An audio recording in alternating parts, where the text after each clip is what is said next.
আরে আজকে তো নিয়ে চলে এসেছি দেশ বিদেশের রান্না, মানে কেরালা চিকেন।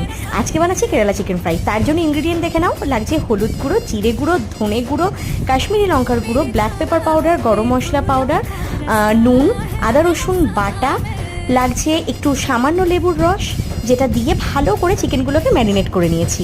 নিয়ে 2 ঘন্টা মতো রেখে দিয়েছিলাম। ব্যাস, এবার কড়াইতে নারকোল তেল তো আর দিতে পারবো না, দিয়ে দিলাম সাদা তেল। দিয়ে ভালো করে চিকেনগুলোকে ফ্রাই করে নিলাম, যে ম্যারিনেট করে রেখেছিলাম চিকেনগুলো।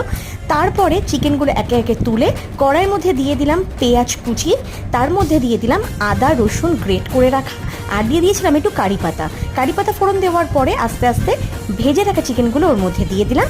দিয়ে ভালো করে কষিয়ে নাড়িয়ে চাড়িয়ে আস্তে আস্তে ফ্রাই হয়ে গেল। ঠিক সেই মুহূর্তেই নামানোর আগে দিয়ে দিয়েছিলাম গরম মশলা, সামান্য একটু কারি পাতা আর ধনে পাতা। ব্যাস, আমার কেরালা চিকেন ফ্রাই একদম রেডি।